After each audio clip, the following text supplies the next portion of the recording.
If you want to chase the northern lights, you're probably looking for some sort of forecast or prediction, something to help you know when and where to go to see this natural wonder.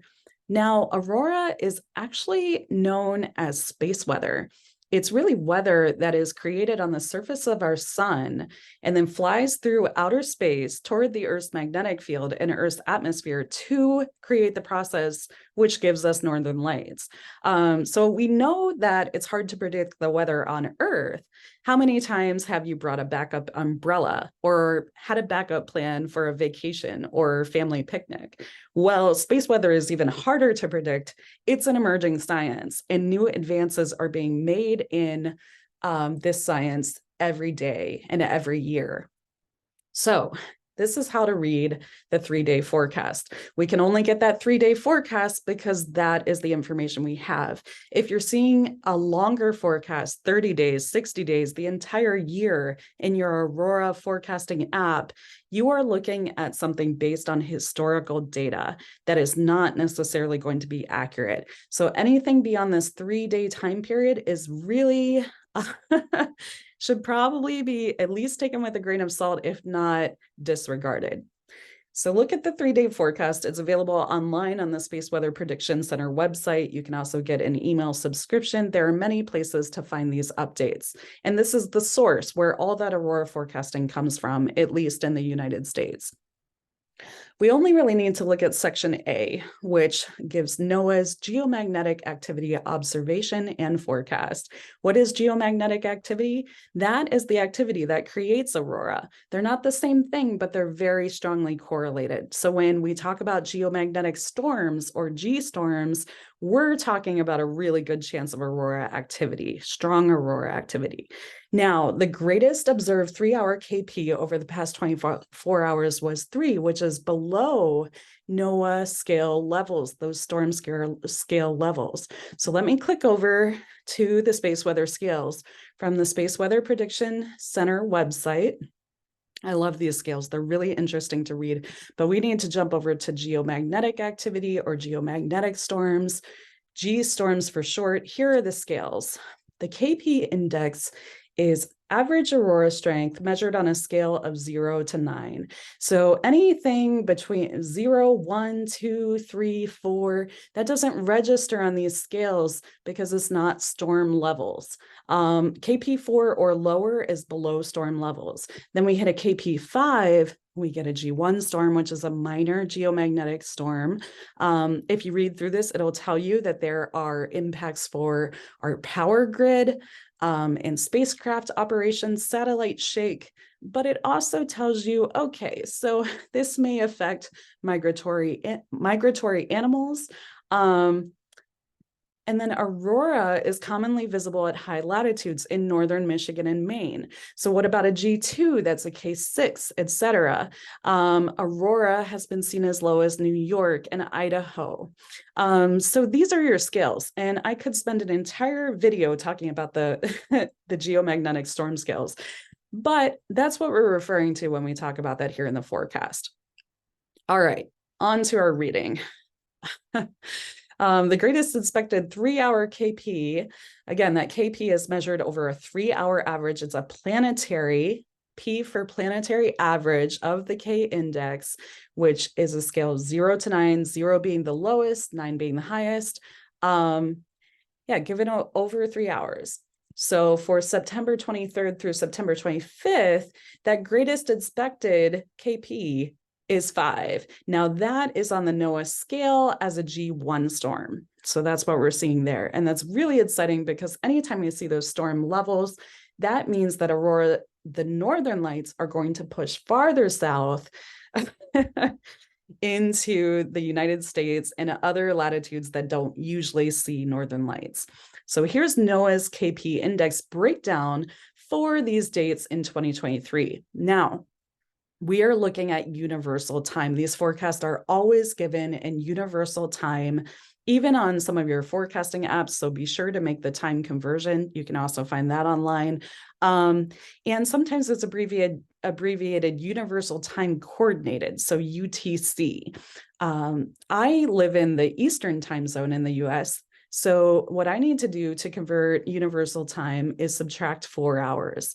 So here we have midnight or 100 hours. That's going to, I'm going to subtract 4, and that's going to become 8 p.m. Eastern time. So really, 8 p.m. Eastern time is not telling me the forecast for September 23rd, but instead telling me the forecast for 8 p.m. the night before on September 22nd. And then by the time we get up into this area at 0400 hours, that's when we hit midnight in the Eastern time zone. And that's when we start talking about September 23rd. Okay. So universal time is not only a time conversion that is its own time zone, but it's also given in the military time format. So remember to do both, convert for that military time style and also for your time zone. Okay, so we have these 3-hour periods. That's all this is. It's a 3-hour period of time, 0100 hours to 0300 hours, universal time. Okay, the next one is 0300 to 0600 hours, universal time. Again, these are those 3-hour periods for the average KP, or average K, I should say, planetary average. Okay, onward.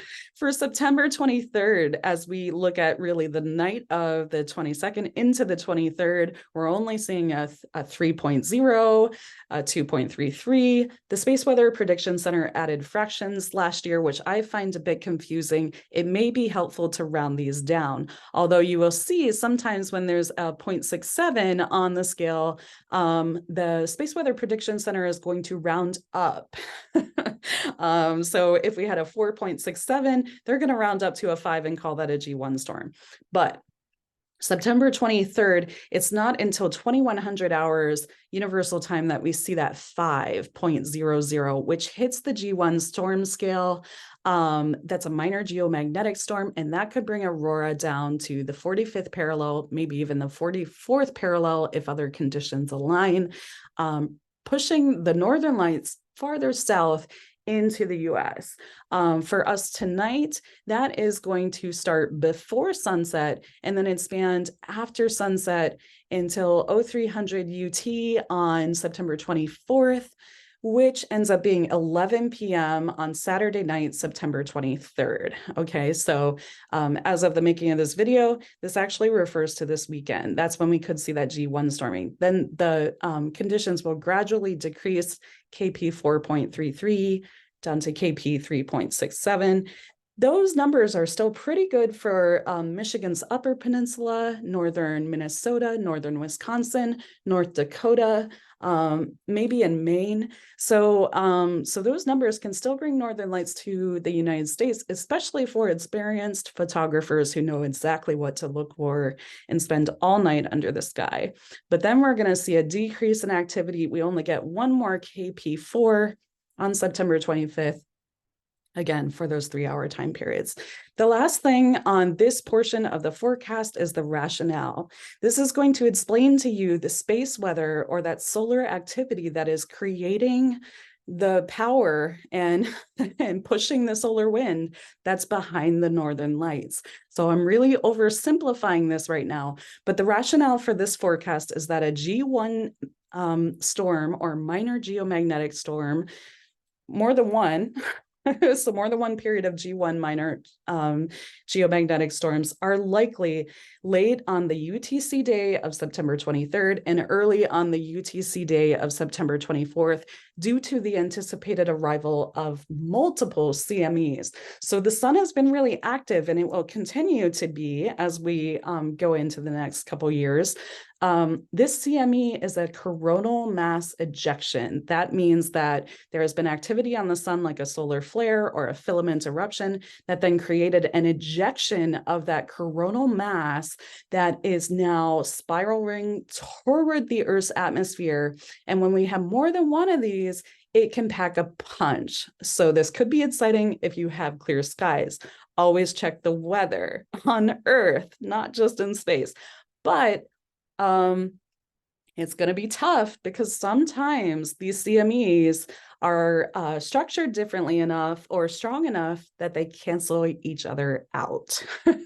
So there's really a lot to learn when it comes to these forecasts, but keep in mind, you need the 3-day forecast. You're going to be looking at that KP index, and we could talk about the KP index for days, but it is the national standard for predicting geomagnetic activity, which gives us the northern lights.